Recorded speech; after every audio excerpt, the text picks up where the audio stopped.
intervenants. Nous accueillons à la table ronde Martine Jacquet qui nous rejoint. Martine Jacquet, déléguée à la protection du patrimoine de la ville de Lausanne. Alors, Monique Keller l'a dit, dans ses règles, densifier les centres-villes, ce n'est pas forcément une priorité. Est-ce que c'est une question qui vous soulage ou est-ce que comment réagissez-vous à ça?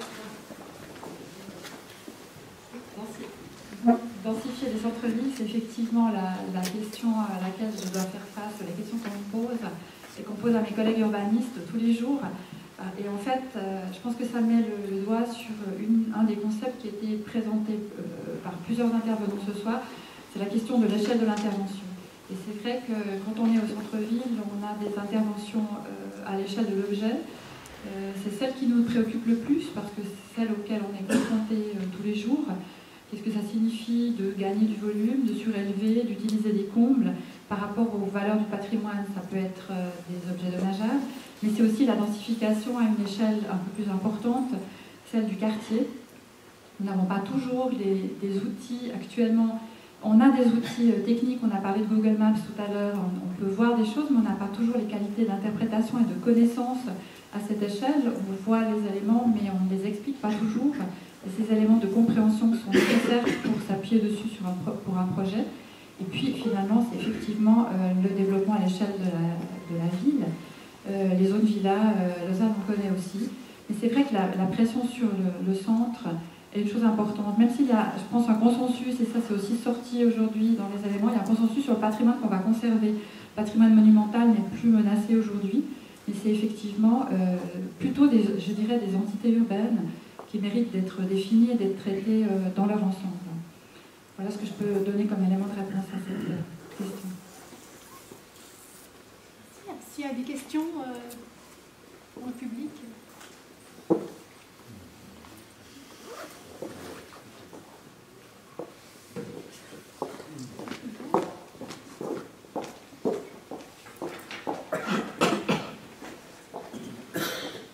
Voilà, merci. Christophe Négui, je suis architecte. J'avais une question en fait peut-être assez simple.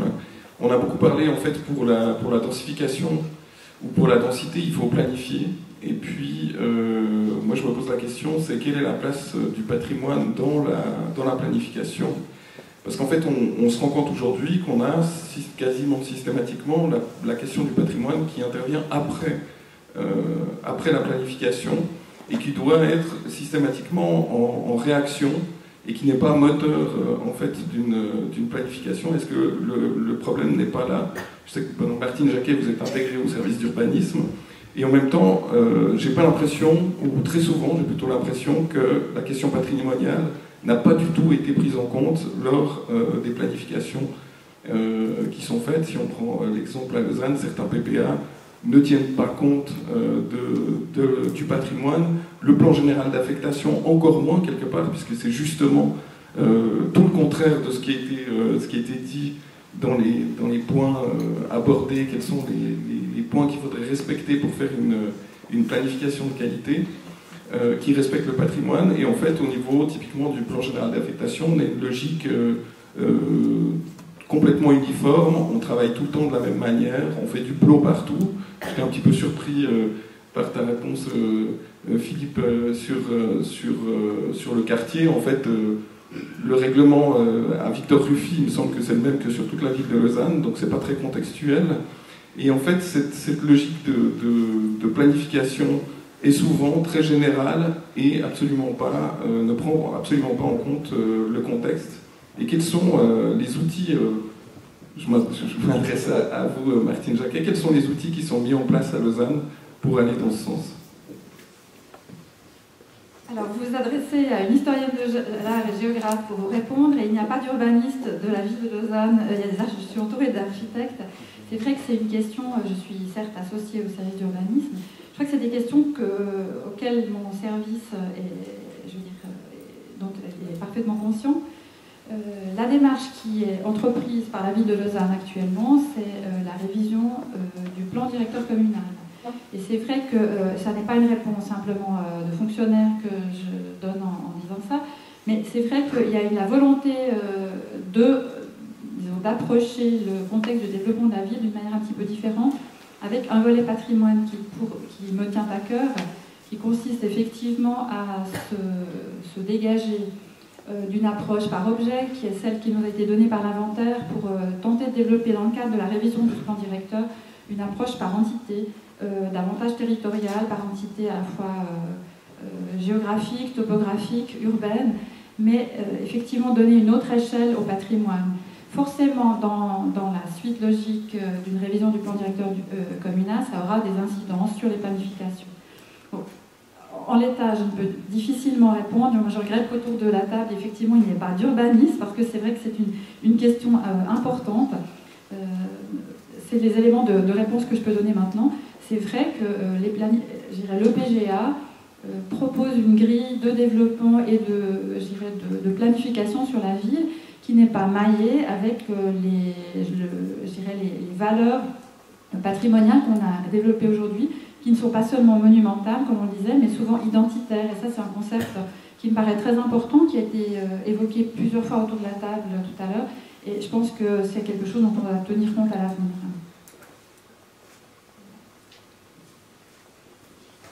Moi, je vais essayer de répondre aussi à votre question par 2-3 faits. Lorsque je suis arrivé à la tête de la section monuments et sites, effectivement, j'ai essayé de faire glisser les questions patrimoniales du monument vers le territoire. C'est pas très simple, c'est pas facile, ça prend beaucoup de temps. Mais on a réussi à engager une urbaniste, paysagiste, au sein de notre section, et je pense qu'elle est là d'ailleurs ce soir. Et je pense que ça, c'est un premier signe que les questions territoriales ont effectivement droit de citer et même droit de générer du patrimoine dans le cadre de la planification. Mais il ne faut pas se tromper de planification non plus. Je pense qu'aujourd'hui, on peut bien sûr demander aux historiens, on peut demander aux architectes qui s'occupent du patrimoine de s'intéresser à la question de la planification, de donner des pistes, des orientations pour orienter tel type de règlement ou tel type de plan. Mais je pense qu'il faut pouvoir se saisir de toutes les opportunités immédiates qui se présentent devant nous. À titre d'exemple, lorsque une planification supérieure du type schéma directeur territorial, localisé ou à une échelle beaucoup plus grande a été mise en place les années précédentes, on se rend très bien compte que le maître mot, c'est la densification. Et que tout d'un coup, cette densification, lorsqu'elle tombe sur le territoire, elle touche des zones qui sont non bâties. Et ces zones non bâties, aujourd'hui, elles sont encore soit en zone intermédiaire, soit en zone non constructible, pour la plupart. Parce que l'urbaniste, il a réfléchi qu'en termes de surface, si on veut dire, de cette façon-là. Et lorsqu'il a souhaité, par exemple, à Grandson, et dans la partie de l'Est, Yverdenois, dire on doit mettre à cet endroit-là tant de personnes, il s'est jeté en quelque sorte sur les zones qui n'étaient pas encore construites ou en tout cas qui ne faisaient pas l'objet d'une planification positive d'un point de vue de l'actuel en fait, plan directeur ou plan général d'affectation. Ce qui fait que tout d'un coup, quand il y a des opportunités de ce type-là, on dit non, c'est une opportunité de projet, mais c'est une opportunité à la fois de dire oui, nous pouvons densifier, mais comment densifier? Et c'est là qu'intervient finalement la notion patrimoniale et le regard qu'on peut porter sur ce petit bout de territoire, par exemple sur les Hauts-de-Grandson, pour dire comment est-ce qu'on peut travailler pour imaginer qu'on puisse quand même bâtir un lieu qui aujourd'hui est inconstructible. Et est-ce qu'on a les capacités pour le faire?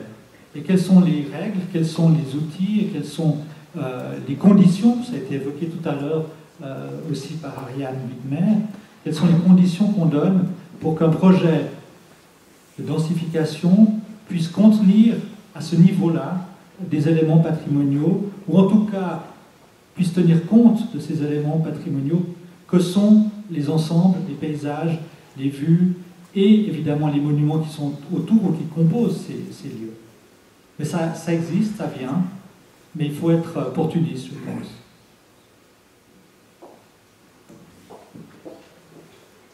Oui, Jean-Bernard Racine, géographe. Je voudrais prolonger ce que vous avez dit en allant peut-être un petit peu plus loin.